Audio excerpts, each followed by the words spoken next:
¿Qué tal? Buenas noches mis amigos, vamos a continuar con la clase del instrumento público.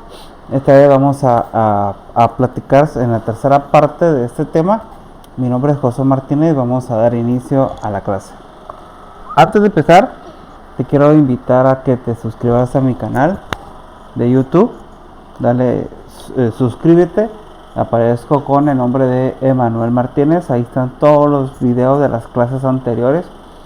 Y una vez que le haya dado suscribir, quiero que le des clic a la campanita para que recibas notificaciones de las demás clases que estaré subiendo, que son temas muy interesantes los que se vienen.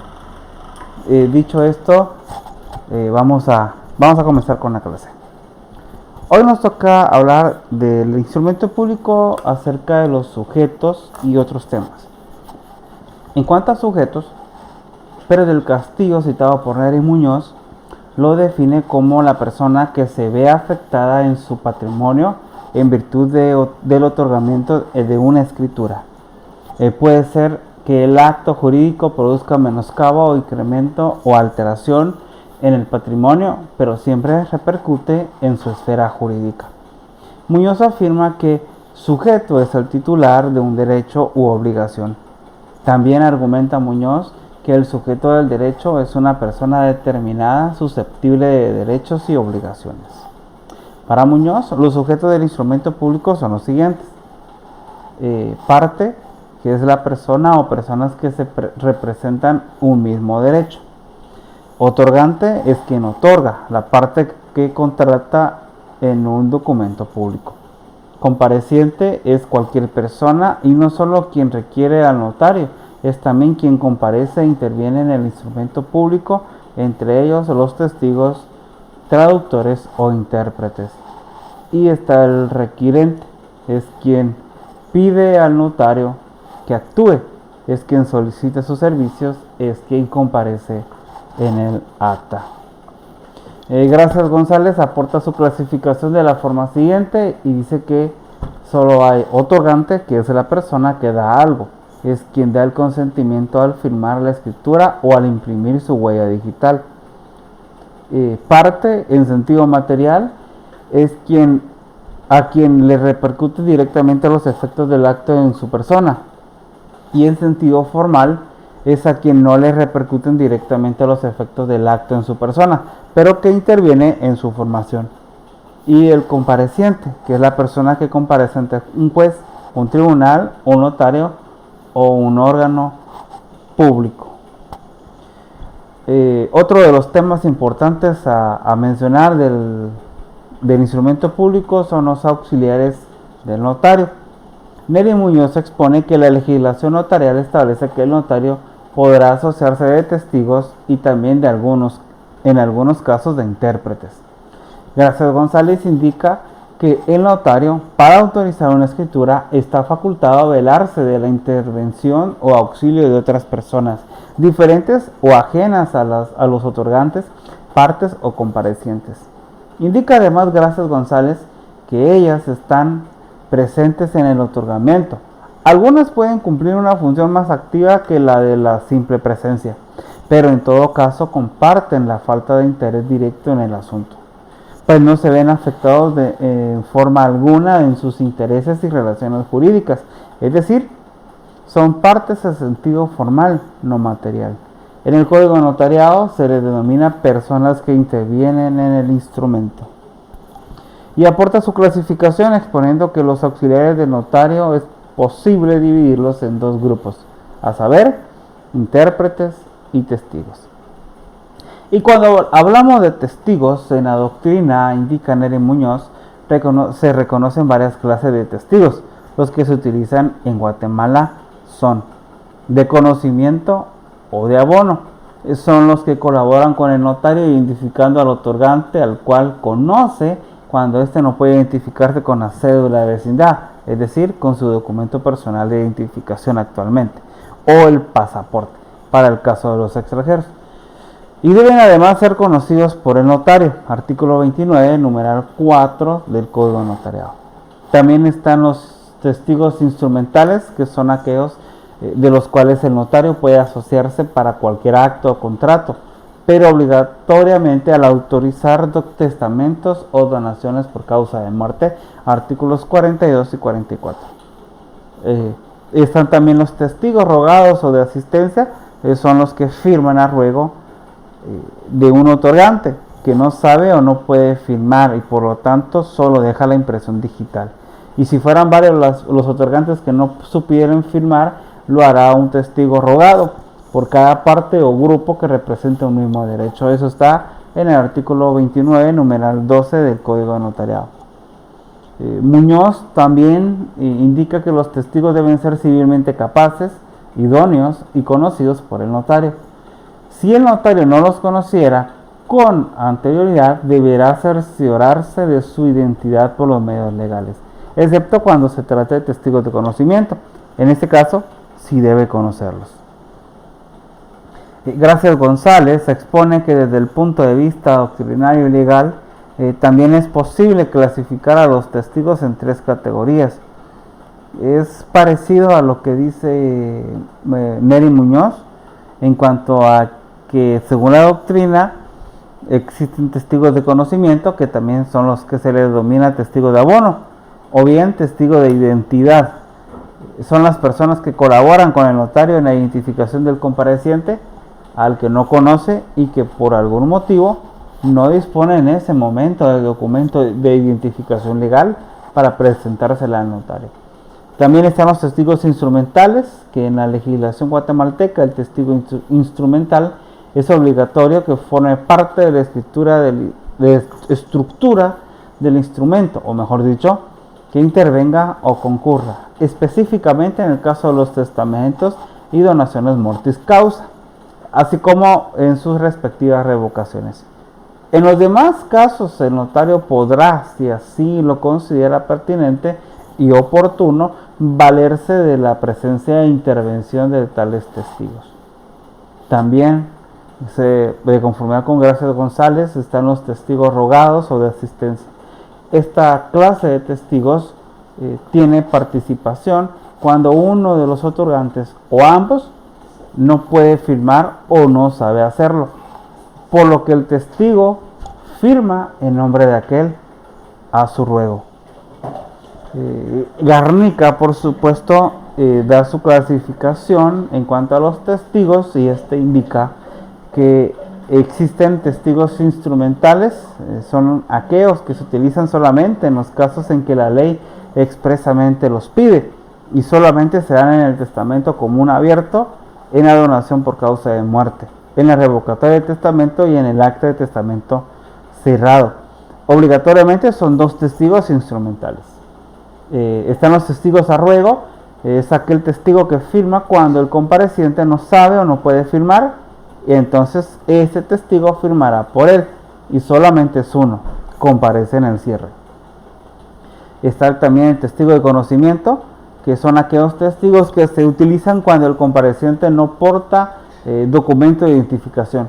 Obligatoriamente son 2 testigos de conocimiento y deberán ser conocidos por el notario y comparecen en la introducción del instrumento público. Están los testigos sociales, que son aquellos que firman en el acta notarial de matrimonio. El testigo híbrido, que es aquel testigo que se utiliza solamente en el testamento común abierto, donación por causa de muerte y en el acta de testamento cerrado. Consiste en aquel testigo que cumple una doble calidad, o sea, que la misma persona sirve como testigo instrumental y como a ruego en el mismo instrumento, que comparece en la introducción y se le menciona en el cierre. Y está el testigo de lectura, es aquel testigo que se utiliza cuando el testador es ciego. Por lógica, solo aplica al testamento común abierto y donación por causa de muerte, mas no al acta de testamento cerrado, ya que si el testador es ciego no puede otorgar testamento común cerrado. Y cuando el testador es ciego, debe comparecer un testigo más a efecto que el instrumento sea leído 2 veces, una vez por el notario y la otra por el testigo que para el efecto el testador designe. En el título 5 del Código Notariado encontramos regulado la figura de los testigos en los artículos 51 al 53. El artículo 51 establece: el notario podrá asociarse de testigos instrumentales en los actos o contratos que autorice. Pero si se trata de testamentos o donaciones por causa de muerte, está obligado a asociarse de los testigos que exige esta ley. El artículo 52 regula que los testigos deben ser civilmente capaces, idóneos y conocidos por el notario. Si el notario no los conociere con anterioridad, deberá cerciorarse de su identidad por los medios legales. Y el artículo 53 nos indica que no podrán ser testigos, número 1, las personas que no sepan leer y escribir o que no hablen o no entiendan el español. Número 2, las personas que tengan interés manifiesto en el acto o contrato. Número 3, los sordos, mudos o ciegos. Número 4, los parientes del notario. Y número 5, los parientes de los otorgantes, salvo en el caso de que firmen a su ruego, cuando no sepan hacerlo. Y no trate de testamentos o de donaciones por causa de muerte. Y después de los testigos tenemos a los intérpretes. Nery Muñoz indica que en el caso que una de las partes ignore el idioma español, debe nombrarse un intérprete, el cual interviene como compareciente en el instrumento. Y de preferencia debe ser traductor jurado. Y si se diera el caso que el intérprete no supiera o no pudiera firmar, pues lo hará por él un testigo de conformidad con el artículo 29, numeral 6 del Código Notariado. Muñoz afirma también que en el derecho comparado encontramos algunas legislaciones que establecen que si el notario supiera el idioma del otorgante, no es necesario el intérprete. Sin embargo, en la legislación guatemalteca es una formalidad esencial del instrumento público, de conformidad con el artículo 31, numeral 4 del Código Notariado. Gracias González, citando al Diccionario de la Lengua Española, define la figura del intérprete como la persona que explica a otras en lengua que entienden lo dicho en otra que les es desconocida. Expone además que se debe entender la intervención del intérprete para efectos del otorgamiento de los instrumentos públicos, pues el instrumento no será formalmente traducido a otro idioma, es decir, por escrito, al menos no por el notario, pero sí es necesario que el otorgante esté impuesto, es decir, conozca aquello que incide en sus intereses y posiblemente en sus relaciones jurídicas, lo cual se consigue a través de la traducción libre que realiza el intérprete a viva voz. Y termina explicando, gracias González, que dentro del grupo de los intérpretes es posible encontrar a dos tipos de personas. Uno, el intérprete, persona que conoce el idioma y si bien posee un aval legal que así lo acredite o lo legitime para realizar traducciones, por lo que puede realizar traducciones de las denominadas libres. Y dos, el traductor jurado, persona reconocida legalmente como conocedora de un idioma y que puede realizar traducciones fidedignas legalmente válidas. Otro de los temas de esta clase del día de hoy es la eficacia. El Diccionario de la Lengua Española define la eficacia como la capacidad de lograr el efecto que se desea o espera. Referido al instrumento público es la capacidad de éste para producir las consecuencias perseguidas al otorgarlo, que pruebe y dé forma al negocio jurídico, que permita la ejecución de las obligaciones o que pueda ser presentado a los registros en aquellos casos en los que el negocio jurídico deba surtir efectos frente a terceros. Si llena todos los requisitos de fondo y de forma, el instrumento público es eficaz. El instrumento público produce o no efectos jurídicos, pero no nace a la vida jurídica. De ahí que el instrumento público, aparte de contribuir a que el negocio jurídico sea eficaz, tiene su propia eficacia. Los efectos propios del instrumento público consisten en probar, dar forma jurídica al negocio jurídico, permitir la ejecución de las obligaciones y permitir que el negocio jurídico surta efectos frente a terceros. Los efectos del instrumento público en cuanto a su eficacia radican en lo siguiente. Número 1, en la prueba. Si bien es cierto que la mayoría de negocios jurídicos pueden ser probados por cualquier medio de prueba, Por ejemplo, el arrendamiento se prueba con los recibos de pago y con reconocimiento judicial sobre el inmueble habitado por el arrendatario. Es solo con el instrumento público que pueden ser probados plenamente, ya que el instrumento público hace fe y produce plena prueba. El artículo 186 del Código Procesal Civil y Mercantil así lo determina. Y con mayor razón en aquellos negocios en los que el instrumento público es obligatorio para ser probado en juicio, ad probationem. Por ejemplo, en el artículo 240 del Código Procesal Civil y Mercantil. Número 2. La forma. La forma jurídica del negocio jurídico puede ser verbal, por escrito o por medios electrónicos. El instrumento público es una de las formas escritas en las que se puede hacer constar un negocio jurídico. Artículo 1574 del Código Civil. En algunos casos es obligatorio como requisito esencial de validez, según de conformidad con el artículo 1518, 1687, 2122 del Código Civil, 16 y 224 del Código de Comercio, en el que se habla de la solemnidad. En otros se exige como requisito de prueba. Formalidad ad probationem. El número 3, ejecutivo. Y solamente el instrumento público se puede abrir el juicio ejecutivo, sea este ejecutivo en la vía de premio. El juicio ejecutivo procede en base a estos títulos siempre que contengan cantidad líquida y exigible. Por ejemplo, los testimonios de las escrituras públicas, los documentos privados con legalización notarial, los testimonios de las actas de protocolación, de protestos de documentos mercantiles y bancarios, y el acta notarial en el que conste el saldo que existiera en contra del deudor, de acuerdo con los libros de contabilidad llevados en forma legal, de conformidad con el artículo 327 del Código Procesal Civil y Mercantil. O en el caso del juicio ejecutivo de la vía de premio, procede con los créditos hipotecarios y prendarios que consten en escritura pública, o la transacción celebrada en escritura pública de conformidad con el artículo 294 del Código Procesal Civil y Mercantil. También tenemos como cuarto efecto registral. La ley exige que ciertos actos y negocios jurídicos consten en instrumento público para que puedan ser registrados y produzcan efectos frente a terceros. En materia civil rige la norma que todo acto o contrato que deba inscribirse en los registros debe constar en escritura pública. Artículo 1576 del Código Civil.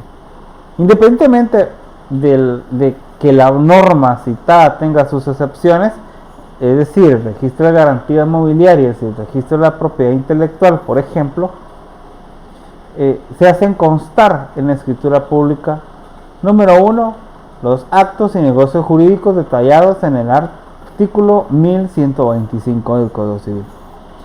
Número 2, el mandato, el cual debe inscribirse en el registro de poderes del Archivo General de Protocolos, artículo 1704 del Código Civil. La sociedad civil, las asociaciones y fundaciones para ser registradas en el registro de personas jurídicas, artículo 1729 del Código Civil. La sociedad mercantil, la cual debe inscribirse en el registro mercantil, artículo 17 del Código de Comercio. Y la transmisión de la empresa mercantil, luego de seguir el trámite correspondiente en el registro mercantil, artículos 260 y 656 del Código de Comercio. Hay actos que, aunque deben inscribirse en los registros públicos, constan en el instrumento público diferente a la escritura, siendo estos el acta notarial de nombramiento de representante de sociedades mercantiles. 2. El acta notarial de constancia de Asamblea General Extraordinaria, si por alguna circunstancia no estuviera disponible el libro de asambleas. Artículo 153 del Código de Comercio. Número 3. El acta notarial de cancelación de la inmovilización voluntaria de bienes inmuebles registrados. Artículo 4 de la Ley de Inmovilización de Bienes Inmuebles Registrados. Y por último está el acta notarial de notoriedad de identificación de un tercero. Artículo 442 del Código Procesal Civil y Mercantil. Al redactar el instrumento público, el notario debe evitar que su instrumento adolezca de ineficacia parcial. Es decir, debe evitar omitir requisitos que den lugar a que los registros suspendan la inscripción del acto o contrato por errores imputables al notario, so pena de incurrir en una responsabilidad civil. Hasta aquí es la clase del día de hoy. Gracias por prestar atención. Si te gustó, dale me gusta al video y compártelo con tus amigos en redes sociales. Además, si tienes alguna duda acerca del instrumento público, por favor te invito a que dejes tu comentario y yo con mucho gusto te voy a ayudar a responderlo. Eso es todo por hoy y nos vemos a la próxima clase. Muchas gracias.